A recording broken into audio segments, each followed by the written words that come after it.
Amém, graças a Deus. Estamos iniciando mais um programa Renovando Vidas, o programa da família. Através da nossa web TV e web rádio, você tem a oportunidade de acompanhar a nossa programação e eu louvo a Deus pela sua vida, pela sua família, pelo seu trabalho, por tudo que Deus tem te dado. Eu louvo a Deus e louvo a Deus pela sua companhia em nossa programação. Que Deus venha falar ao seu coração, que o Espírito Santo venha ministrar ao seu coração em conformidade à sua necessidade. Amém? Sejam todos muito bem-vindos.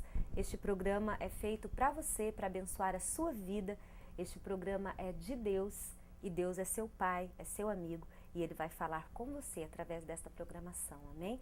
Eu quero iniciar a nossa programação de hoje convidando você, amigo internauta, a estar conosco no Terra Park Eco Resort. Nós estaremos lá em 2015, será uma bênção e você já pode garantir a sua participação entrando em contato conosco. Você então poderá esclarecer todas as suas dúvidas e se programar para estar com a sua esposa ou com o seu esposo e seus filhos no Terra Park Eco Resort em comunhão com os irmãos. Vai ser uma bênção. Este evento é organizado pelo Ministério de Família da Igreja Presbiteriana Renovada Central de Arapongas, mas não importa qual seja a sua denominação, qual seja, a sua igreja, você pode e deve participar conosco, amém? Nós não temos cunho religioso, nós estaremos lá falando de Deus, de quanto Deus é bom e não de religião. Nós falaremos do Deus que nós servimos e será uma grande bênção, E com muitos momentos de lazer e entretenimento juntamente com a família. Então fica aí mais uma vez este convite para você.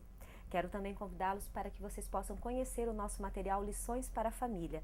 São 2 cadernos, sendo que um com várias lições importantíssimas relacionadas com a vida familiar e o outro um caderno de atividades para que você possa fazer, realizar juntamente com a sua família, amém? Um valor super acessível, você pode adquirir, presentear, estudar, fazer conforme o Senhor falar ao seu coração, além de estar abençoando o nosso ministério, Ministério da Família da Igreja Presbiteriana Renovada Central de Arapongas, amém?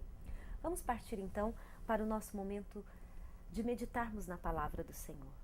A palavra de Deus é linda, é maravilhosa, é algo que nos surpreende a cada instante. E basta nós nos colocarmos diante do Senhor e buscarmos a essência da vontade de Deus para as nossas vidas e tudo nos será revelado.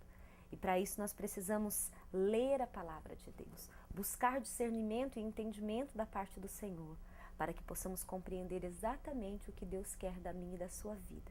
Então valorize a Bíblia Sagrada, valorize as palavras que estão aqui escritas, são todas inspiradas por Deus, como se o próprio Deus estivesse escrito, mas Ele escolheu inspirar homens para que escrevessem aquilo que estava no coração de Deus, aquilo que, embora tenha sido escrito há tanto tempo, traz para nós nos dias de hoje e trará para milhares de anos talvez à frente, se Jesus não voltar até lá, a mesma inspiração, o mesmo ensinamento. Amém? Então essa palavra, ela é verdadeiramente poderosa, pode transformar toda e qualquer situação. Você está triste, desanimado, chateado, aborrecido? Vá buscar a palavra e a vontade de Deus através da Bíblia. O Senhor vai falar com você, amém? Hoje, Deus colocou no meu coração uma palavra que vem falar um pouco conosco a respeito de projetos de vida. A gente tem sonhos, tem desejos, E a gente precisa colocar esses sonhos em prática, fazer com que esses sonhos se tornem realidade.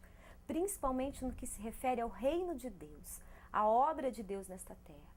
Nós precisamos projetar, realizar, sonhar. Nós precisamos ter objetivos e nós precisamos colocar em prática em conformidade com a vontade de Deus. Mas sabemos que muitas adversidades vêm ao nosso encontro, muitas lutas e muitas dificuldades. Mas hoje, através da palavra, do ensinamento que Deus vai nos trazer, com certeza algo novo será revelado ao nosso coração, amém? Nós vamos ler a Bíblia Sagrada no livro de 2 Reis, capítulo 6.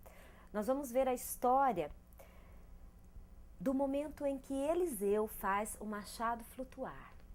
Uma história que foi realidade, que aconteceu verdadeiramente e que hoje nos traz uma verdadeira lição de vida.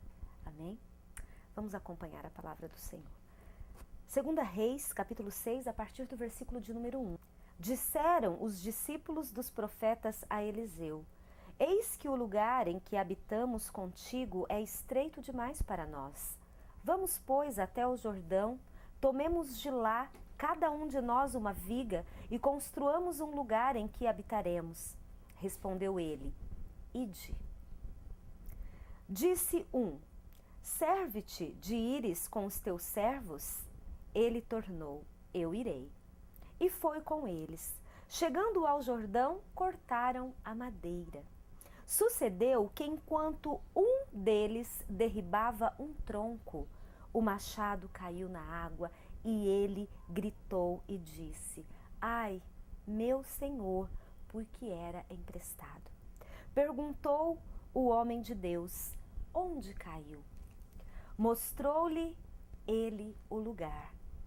Então Eliseu cortou um pau e lançou-o ali e fez flutuar o ferro. E disse: Levanta-o. Estendeu ele a mão e o tomou. Amém? Graças a Deus. Amados, nós vemos nesta palavra que aconteceu algo diferente neste lugar e neste momento. A primeira coisa que nos chama a atenção neste texto está no versículo de número 1. Estes jovens, estes homens, eles eram discípulos do profeta Eliseu e eles disseram para Eliseu: Eis que o lugar em que habitamos contigo é estreito demais para nós. Eles conseguiram ver que era necessário aumentar as fronteiras, aumentar, crescer, desenvolver o ministério pelo qual eles estavam trabalhando, eles estavam investindo a vida deles. Eles tiveram essa visão. Mas não basta termos a visão. É necessário reconhecermos o nosso líder, porque muitas vezes nós temos a visão e vamos fazendo tudo de qualquer maneira, de qualquer jeito, mas nós sabemos que Deus colocou um líder nesta terra para nos orientar, para nos conduzir, para nos ajudar, para nos liderar. Estes jovens discípulos, eles foram até Eliseu, que era o líder espiritual deles. Eles foram e eles colocaram a situação que eles estavam vivendo. Eliseu, nós entendemos que nós podemos crescer, nós entendemos que nós podemos desenvolver um projeto de crescimento neste lugar. E aí então, depois de compartilhado com Eliseu a ideia, aí eles começaram a desenvolver o seu projeto, porque eles tiveram a bênção, a permissão e a companhia do seu líder. E isso é extremamente importante. Nós colocarmos a ideia, o projeto que Deus colocou no nosso coração, colocarmos diante dos nossos líderes, do seu pastor, dos seus diáconos, dos presbíteros, dos líderes de ministério, colocar a ideia, colocar o sonho para ser compartilhado com os irmãos, porque nós não iremos fazer nada sozinhos, nós iremos precisar uns dos outros. Então é extremamente necessário nós compartilharmos, assim como esses discípulos fizeram com o profeta Eliseu. Eles compartilharam, eles colocaram a necessidade de crescimento, porque eles entendiam que era estreito demais aquele lugar. Havia sim possibilidade de alargar as fronteiras. Como você está vivendo? Há possibilidade de você desenvolver ainda mais o seu ministério, a sua vida, a sua igreja, o reino de Deus, aonde você trabalha? Há essa possibilidade? Busque os sonhos de Deus, corra atrás dos projetos do Senhor, viva os sonhos, coloque diante dos seus líderes, busque informações, capacite-se para isso e vá a campo. Vamos fazer com que esses sonhos se realizem. No entanto, nós vemos que no versículo 2 a palavra diz: Vamos, pois, até o Jordão, tomemos de lá cada um de nós uma viga. Amados, assim como esses discípulos, cada um deles tomou uma viga. Assim é conosco na nossa igreja, pode ser no seu trabalho. Você não faz nada sozinho, e nem deixa com que as outras pessoas façam tudo sozinho. O trabalho precisa ser compartilhado. Cada um deles, diz a palavra, cada um deles tomou uma viga. Cada um deles teve uma parte na construção daquele lugar. Cada um deles fez aquilo que lhe era proposto, aquilo que lhe era necessário fazer. Provavelmente, um enquanto carregava, o outro pregava, o outro idealizava, projetava, cada um fez e fazia aquilo que lhe era proposto, mas todos trabalharam, todos fizeram a sua parte para edificar o ministério, para engrandecer e para construir algo novo naquele lugar. E a partir do momento que a Bíblia diz que cada um deles levou uma viga, o verso continua dizendo: e construamos um lugar que habitemos. Respondeu ele, Eliseu: ide, vá, faça, realize. Amados, você que é líder, você que tem essa missão nas suas mãos, nós sabemos que quanto mais lhe é dado, mais lhe é cobrado. Esteja atento para apoiar os seus liderados, aqueles que estão dispostos a trabalhar. Busque o coração de Deus para confirmar se aquilo é de Deus. Não busque a sua própria vontade, o desejo do seu próprio coração, mas busque o coração de Deus para que você possa incentivar as pessoas a trabalharem, para que as pessoas possam olhar para o seu trabalho e ter motivação em trabalhar também, para que as pessoas possam ver que você é um incentivador, que você não apenas incentiva com as palavras, mas incentiva com o seu trabalho, que você faz, que você realiza, independentemente das situações, das circunstâncias. Então, sejamos líderes ou sejamos discípulos, nós precisamos olhar uns para os outros. Os líderes precisam olhar para os seus discípulos, ver a necessidade deles, ver o que eles precisam, entender que é necessário apoiar, é necessário incentivar, é necessário caminhar junto. Os discípulos precisam olhar para o seu líder e entender que há um princípio de submissão, precisa ser colocado o que vai ser feito. E se você ouvir um não, você precisa entender, compreender e aceitar este não, porque a partir daí a responsabilidade passa a não ser mais sua, mas do seu líder, porque ele precisa ir buscar a resposta da parte de Deus. E se a resposta da parte de Deus for não, será não e não vai ser feito. Mas se o projeto é de Deus, Deus vai confirmar no coração do seu líder e você, juntamente com todos os outros, vão realizar uma grande obra em favor do reino de Deus. Amém? O versículo de número 3 diz: disse um: serve-te de ires com os teus servos? Ele tornou e disse: eu irei. Amados, eles foram juntos. Um foi motivando o outro. Eles se uniram, se reuniram e foram juntos, porque era uma missão. É como se você tivesse no seu coração um desejo de evangelismo. Una-se a outras pessoas. Não vamos nos fechar dentro da nossa redoma de vidro, dentro das quatro paredes da nossa denominação e acharmos que nós, apenas nós, somos autossuficientes para realizarmos a obra do Senhor, porque muitas vezes o que Deus quer de mim e de você é que possamos ir de encontro com os nossos irmãos, compartilhar a nossa fé, as nossas forças, as nossas ideias, para então nos fortalecermos, nos tornarmos um cordão de 3 dobras e irmos a campo, evangelizarmos e buscarmos aqueles que estão perdidos. O versículo de número 4 diz: e foi com eles. Eliseu, amados, foi com eles.